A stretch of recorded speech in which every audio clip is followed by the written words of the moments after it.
Welcome back to pewterpirates.com, everybody, and it's another rendition of a few extra bucks, a few extra takes on the Tampa Bay Buccaneers. It's our podcast. I am Mike Nabors, along with our Bucs insider Roy Cummings in the press box at Raymond James Stadium, where finally the preseason is over. Finally, the last boring preseason game is over, and partner, we can play some real football now.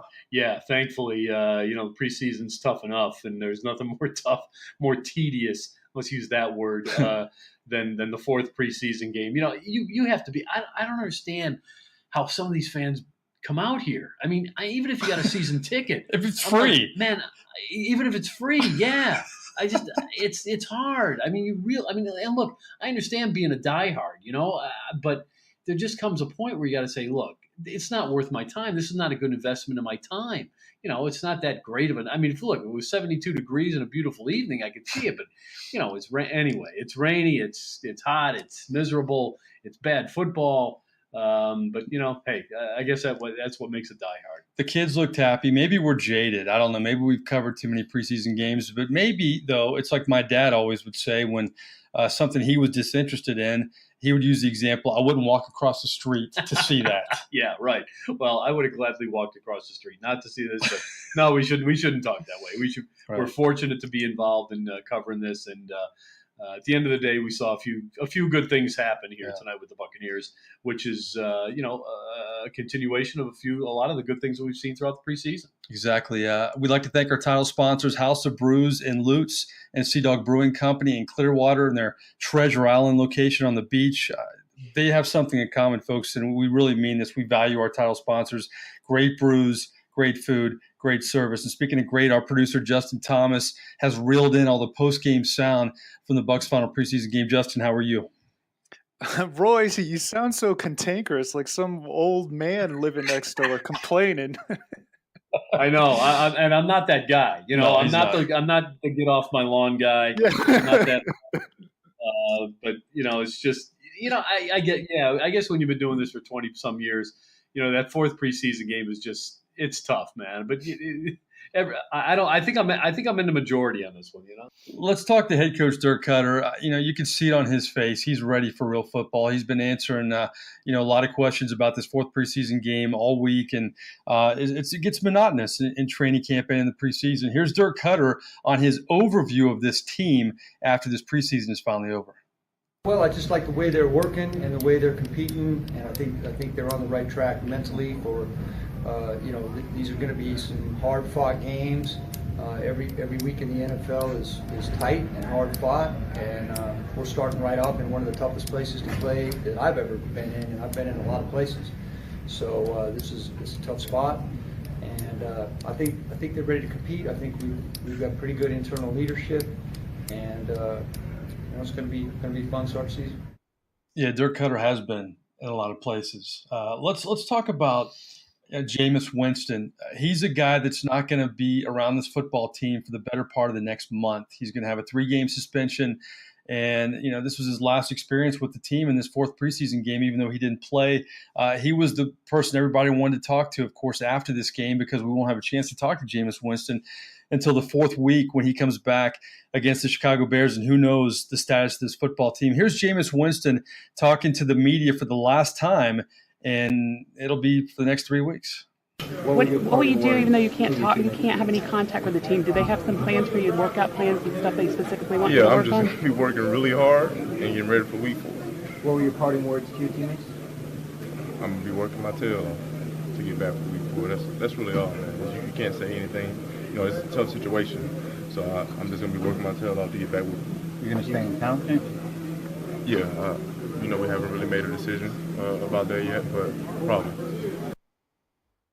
So Jameis Winston not sure if he's going to stay in town, Roy. I will say this, and we've talked about the last couple of weeks. He's handled himself well in terms of not using all this as a distraction. He's played well this preseason. I think when all is said and done, what he's gone through after his suspension, leading from the rear, as Dirk Koetter put it at the onset of training camp, this is going to be good for him moving forward. Yeah, I think it is. We've talked a little bit about this before, about how, I think Jameis Winston has been humbled by this whole situation. We talked about it in our wrap up, our video wrap up, which you can find here on pewterpirates.com as well. Last week you and I witnessed something very interesting. Jameis Winston walked into the interview room right after Dirk Koetter, probably maybe a minute and a half, 2 minutes after Dirk Koetter did last week, and everybody was leaving.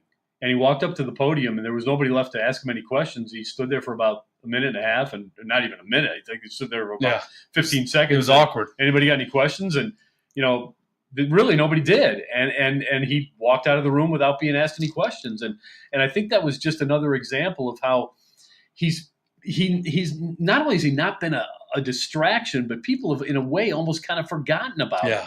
And I think that's a good thing. It's a good thing because there's enough other good stuff happening with this football team that he wasn't the focus. And then I think also the way Ryan Fitzpatrick has played throughout the preseason, I think people are a little bit more confident about how that's going to go when the season starts, that it's like, okay, well, Jameis, you can miss the game, and I think we're going to be okay. But it's just, for me, in terms of how it's affected Jameis Winston, I think he's really gotten a taste this year, this preseason, of what it can be like when you're not the star, when the spotlight's not on you, when you're not the guy. And I think, as much as it matters to him, and one thing we know, Mike, is how much it matters to him to be that guy. He wants to be a star in this league. He wants to be a Hall of Famer from this league. I think he realizes more than ever now how fleeting all that can be, how quickly that can be taken away. And I think it's humbled him.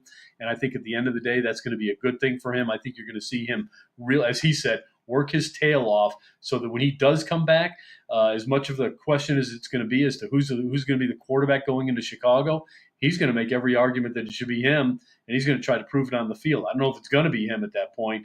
A lot of football is going to be played between now and then. But again, I think it's just another humbling moment for him. And I think at the end of the day, I think it's good for him. Yeah, to your point, Dirk Koetter said this at the onset of training camp, that he's not going to guarantee that Jameis Winston will be the starting quarterback when he returns. Who knows what Ryan Fitzpatrick will do with this football team. And you know what? He can't say that. He can't say he's going to be the guy. And Jason Light echoed that again this evening when asked about it. He said, I'm not going to guarantee anything when Jameis Winston returns because a lot can happen with this football team in 3 weeks. Well, I think the main thing in a preseason is you want to walk away healthy. And when all is said and done with the Bucs, the big question mark remains Donovan Smith with the knee sprain. Will he be able to play against New Orleans? How effective will he be?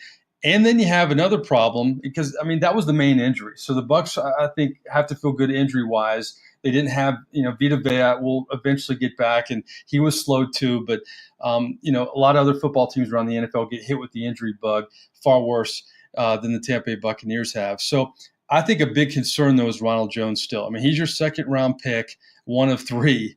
And he was a guy that you really were hoping would complement Peyton Barber. Like a lot of teams around the NFL have that 1-2 punch. The guys have, complementary talents. But he really struggled again this evening. His longest carry was 5 yards. Yeah, it was. And he had more negative carries than he had positive carries. It was just another rough night. He finishes the preseason. I think he went into the game tonight 18 for 18. 18 carries, 18 yards for the preseason, and finishes with 10 carries for 6 yards. He ends up with negative yardage. It's just a bad situation for him. 28 carries, 24 yards. It's not a good preseason. And Dirk Koetter seems to be at a little bit of a loss. He admits he's a little bit concerned about what he's seeing from Ronald Jones, and I think he should be. Let's hear what Dirk Koetter said after the game on Ronald Jones. Yeah. A little bit, yep. And I can't give you a good answer for it. I saw it in practice, but we weren't able to get it going during the game. For whatever reason, when his runs came up, we didn't block him very well, number one, and he wasn't able to do much with it on his own. And I don't have a good answer for you. Of course, I haven't seen the tape from tonight, but it didn't look pretty from what I saw. I talked to a couple of the Bucs officials during halftime tonight, and I asked them about Ronald Jones. They said, we're not worried. He didn't get blocked up very well tonight. He didn't have any room to run.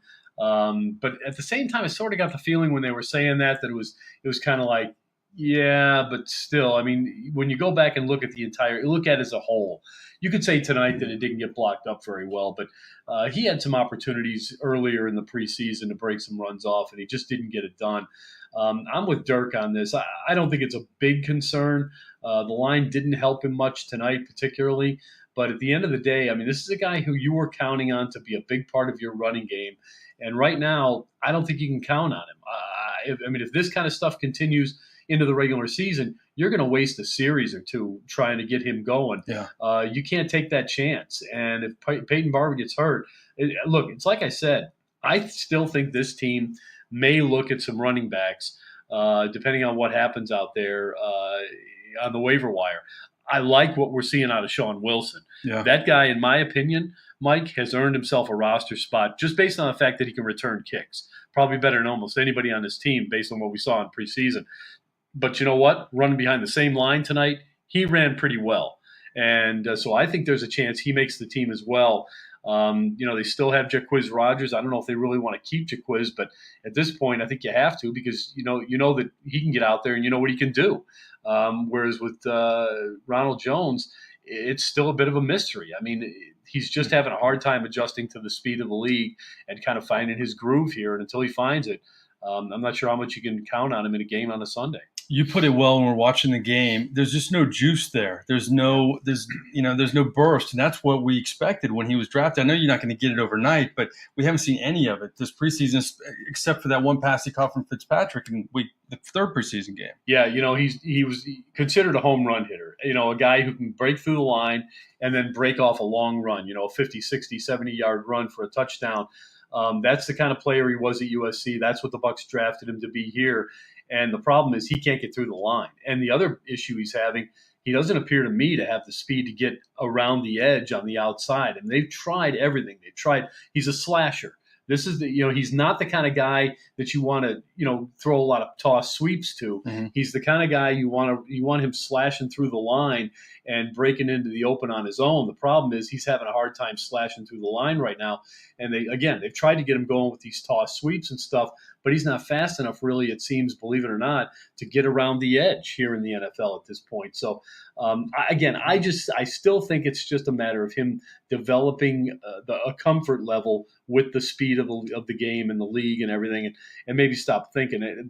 My fear, though, is that it could take, who knows, till December or next season or longer before he figures that out, because I don't think he gets a lot of opportunity from here on until he shows something significant, at least in practice and then possibly in a game. Yeah, it's frustrating because they had such high expectations, but Dirk Koetter has said it repeatedly about Ronald Jones that it's not lack of knowing the playbook, it's not lack of work ethic, it's just they're waiting for him to start making plays the way they expected. Yeah, before we go on to the next topic, I want to talk about that a little bit. I was surprised. I hadn't heard this, and you and I are both here in Tampa all the time. I hadn't heard this talk that Dirk Koetter referred to about some complaints about, does Ronald Jones understand the playbook? Yeah. I hadn't heard that. I mean, I don't see anything that tells me that he's not, hitting the proper hole or running the play properly. I don't think that's the issue at all. I think that's fine. I think he's doing fine there. But it was interesting that Dirk Koetter mentioned that he's heard some of that kind of talk and basically debunked it and said, well, look, that's not the case. And that's good to know. It's good to know that it's not a case of a guy being lazy, not intelligent enough to handle the playbook or not understanding the playbook or anything like that. That's not the problem. The problem is he just doesn't have the burst, the energy in his legs right now to kind of get going. And I think, again, that's something that, after you've been in the league a while, it'll probably come around. And I think it's just a matter of him finding his comfort level. Yeah, I haven't heard that at all. In fact, Dirk Koetter has repeatedly said that the opposite. So I don't know where that's coming from with some guy on Twitter. Who knows? Let's stay on the offense for a little while. In the fourth preseason game, you're always looking for angles because it's not the Jacksonville Jaguars ones or twos or a lot of times not even their threes, but you want to see how a lot of these young players for the Bucs can compete out there. And Alex Cappa is a guy on the offensive line who was brought in a toughness. He's played at a very small college, but he has versatility on the offensive line and he has toughness. And he saw a lot of action in this game against the Jaguars. We had a chance to catch up with Alex Cappa. Here's what he had to say after a game where he saw a lot of action. What did you get out of this game tonight? Obviously, you had a little more playing time. Yeah, it's good to just get a lot of reps. Anytime you're getting reps, it's going to help. I really felt like it was good to compete, good to work with different guys, play different positions, so it was fun. So he's trying to make the most of it. He's a guy that's been moved around a little bit with all the injuries. Yeah, played tackle in college, came here and played guard, and now he's moved out to center. I think they believe he can play tackle if he has to. Right now he's concentrating on a couple other spots. But as Dirk Koetter talked about tonight, and I think maybe gave us a hint as to who that last lineman could be up on Sunday with a helmet on, it could be Alex Cappa, and it's largely because he can play a couple positions. He's taken snaps. Apparently, he told Dirk Koetter that in college you always kind of goofed around a little bit at the center spot. He always took the snaps before games, just to warm up, just in case it was an emergency it was needed. But never really got in the game and actually did it. Tonight he actually got in the game and did it. And I think he's going to grade out well. He certainly looked good tonight. We didn't see any messed up exchanges or anything like that. He still showed that energy that he has, that meanness, that mean streak. Came firing off the ball several times. I watched him specifically on a few plays. Came off the ball well and got to the second level, still making contact and hitting guys. So I like what I saw of him. You know what? I think he's just a good, sound football player. Yeah. I think he's one of those guys you could plug in anywhere, and you're going to get good, solid football play out of him. And I think he's a real good piece to have on this team. Well, I think a guy who helped himself more than anybody was rookie wide receiver Justin Watson. You figured he probably will be on this football team heading in, but he needed a good game, and he gave it to you, the coaching staff anyway, with a touchdown catch, his second one of the preseason. We had a chance to catch up with Justin Watson after a game where he, clinched his spot on this football team. How do you feel about your chances to make the roster? Have you heard anything concrete on it? Or No, I haven't heard anything. So I heard the next 48 hours are pretty nerve-wracking. But, just try to put my best out there. I definitely think I can hang my hat on, knowing I put my best out there and worked hard each day at practice. Feel confident about your chances? Like I said, I think I did all I could do from a personal standpoint as far as, working hard and coming each day and making the most out of it. I would agree. Yeah, I would too. There's no disagreeing with what he said. I think he did. He put his best out there, and he showed him. And I think he surprised his team a little bit. I think the Bucs, when they drafted him in the fourth round, they might have taken a bit of a gamble there, but I also think they felt like they were getting a real sleeper. And I think he proved this year in training camp that he indeed is a sleeper. This is a guy who, if this team wasn't so deep at wide receiver, he might get actual playing time. He may still, I'm not saying he's not going to. I'm certain that he's got a lock on a job here. But I don't think he's just a guy that's going to be running down on special teams and covering punts and kicks. I think he's a guy that they're looking at as possibly getting the ball.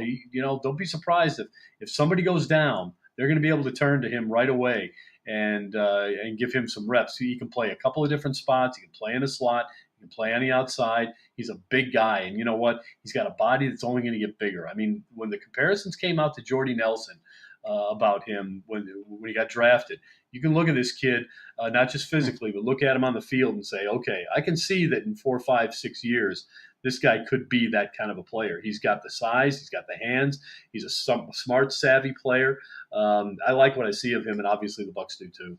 Another guy trying to win a spot in this team at wide receivers, Bobo Wilson, and he had a up and down camp a year ago. I think he had a much better camp this year in terms of consistency. I think he's matured a little bit. You saw it in Hard Knocks last year. I know it's a snippet of his entire experience in training camp, but he had some maturity issues a year ago. We had a chance to catch up with Bobo after the game too.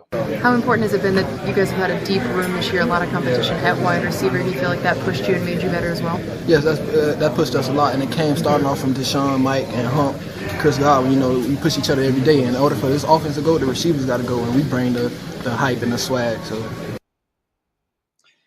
Bobo Wilson, you think does he make the team, and do they keep 6 receivers? I think they keep 6 receivers, but I don't know if he makes the team. I think maybe they stick him back on the practice squad, try to hold on to him that way, because I think at the end of the day, you want to keep Freddie Martino around. Yeah. I really do. I think they like Freddie Martino. He's got experience. Steady.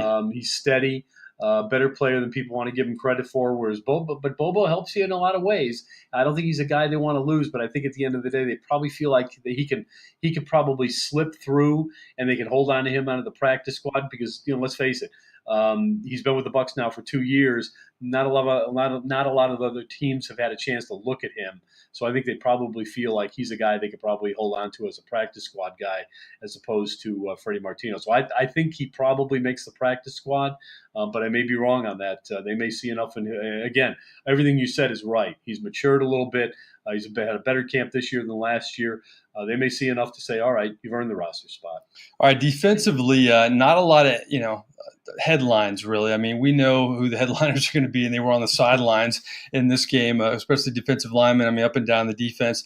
But Noah Spence, Roy Cummings, was in there a lot tonight, and he was in there in the second half in the fourth preseason game. What do you make of that? Yeah, at first I wasn't sure what to make of it, but it turns out that, and this is a great sign, Noah Spence, who has basically become, a specialist, a rush down pass rusher, pass rusher on third down. It was trying to show the Bucs, wanted to show the Bucs that, hey, I can play in the base defense here. And he asked Dirk Koetter and the coaching staff, let me get in there for a few extra snaps. Tonight I want to play some of those rush downs, and I think he did, and I think that was good. I mean, you want to be able to. It's a player who's used to playing every down. He's not used to being a specialist, but he gets to the NFL and, his size doesn't quite measure up as an end. So he's he's not big enough to really anchor against the run. So, kind of set that edge. So he's become a bit of a specialist, but he's trying to prove that he can be more than that. So I laud him for that. I give him all kinds of credit for telling the staff, hey, I want to get out there and play. And they gave him the opportunity. I think he handled it well. So good for Noah Spence. But that's the answer to the secret behind there. No mystery anymore. We've solved that one. That was a good breakdown. Well, listen, for a fourth preseason game, pretty, I don't know, bland, boring, whatever B word you want to describe it. We broke it down on both sides of the football. Hope you enjoyed the sound there. But we got to finish it out the way we normally do. Justin, hit the music, please. Oh, man. I love the music. It's our free, and we're out of here. Our free and out segment to close out a few extra bucks. I'm kind of doing these questions on a fly. I feel like the music is just a throwback to the 70s. Is that like game show music? Like This Is Your Life or something? No, not This Is Your Life. More like, kind of a match game type. Oh, match game's much better. Sorry, it's late. Kind of music, but it's throwback music. Okay, I'm doing these off the cuff. Speaking of, old school game shows, we talked about Johnny Carson, Karnak, and all that stuff. I don't have any notes in front of me. We're doing this off the top of our head. All right, our first question in our 3 and out. Jameis Winston kind of alluded to he's not sure if he's going to stay in Tampa, the Tampa Bay area, when he's suspended.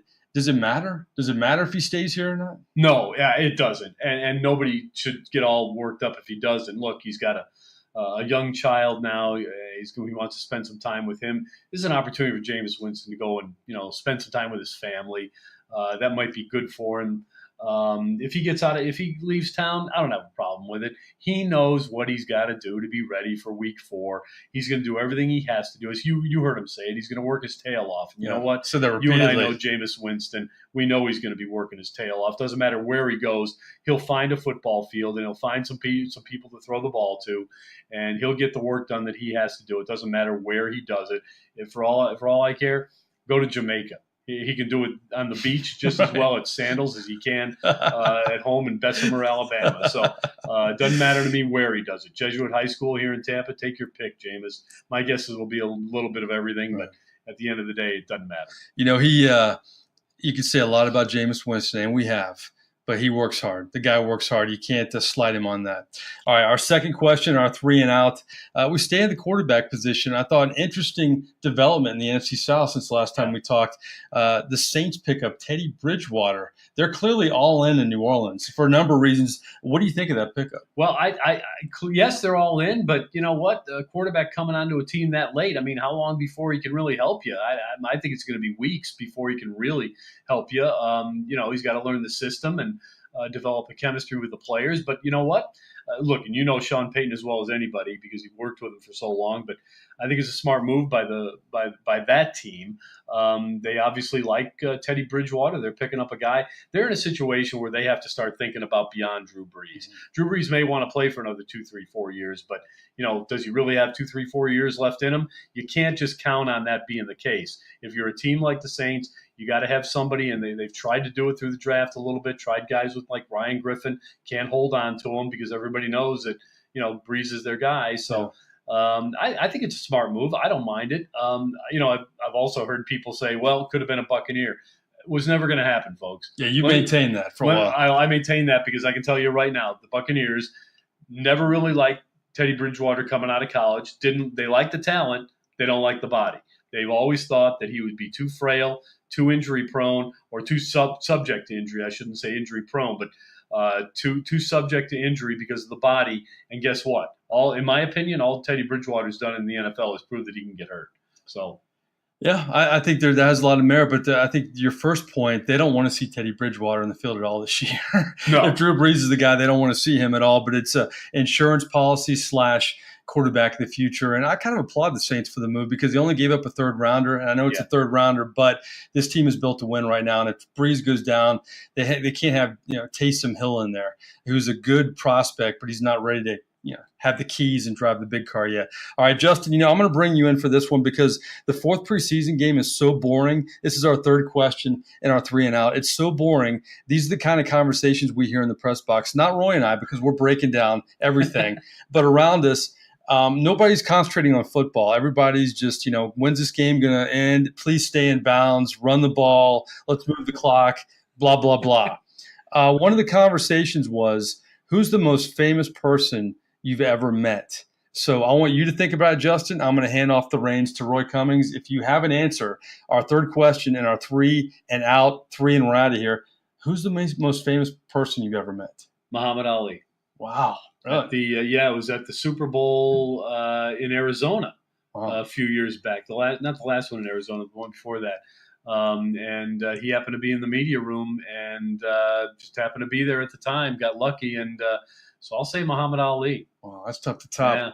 I used to cover these movie junkets. They would fly us out and cover sports movies, and I've gotten to interview a lot of actors. But one time I had a 1-on-2 interview with Robert De Niro and Sylvester Stallone. Wow. And you talk about being a weak link, and that I think the biggest star I ever met was Donny Osmond. Really? Yeah. You should have quit Muhammad Ali. Yes. I literally had to cover a celebrity softball game one time, and Donny Osmond was like the star of the show. And that, I should have quit Muhammad Ali. But when you threw out the celebrities, I was going, well, can I match that? No, I can't match it. The best I can do is this. All right, he has Muhammad Ali. I have De Niro and Stallone. What do you have, Justin? Man, y'all make my celebrity It's look okay. like nothing. It's okay. I've met a couple sports players, but probably a big name, non-sports related, is Patricia Cornwell. She's a pretty famous mystery author. So, wow. Okay. What about most famous sports person ever? Drew Brees. Drew Brees, good one. Not That's a bad. good one. That's a good one. Going to be in the Hall of Fame. Yeah. I think Roy wins with Muhammad Ali. It's tough that's to the top. Better than De Niro. Yeah, okay. Yeah, it's a little better. Yeah. Well, listen, this late night here at Raymond James Stadium, boy, it's almost midnight. We carried this thing almost to midnight, but Roy, great stuff out of you. And next time we talk, we'll be talking about previewing real football. How about that? I'm excited about that. Look, I'm excited about the season ahead. I really am. I just get a feeling about this team. I think it's a better team than people give it credit for. I've said it before on our podcast here and on pewterpirates.com. I think this team is closer to the 9-7 team that we saw 2 years ago than it was the 5-11 team we saw last year. And I think it's a better team than either one of those two. So I feel good about this team going forward. If everybody stays healthy, I think they got a chance to surprise some people. Well, good stuff out of you as usual. Great job by Justin Thomas, our producer, getting all that sound after the game and turning it so quickly. Justin, we'll be talking about real football next week, my friend. I can't wait. Let's do it. Well, I'm Mike Nabors for Roy Cummings and Justin Thomas and our sponsors, House of Brews and Sea Dog Brewing Company. This has been a Few Extra Bucs, our podcast. Thanks for logging on to pewterpirates.com. And remember, please subscribe. It's free. We appreciate you.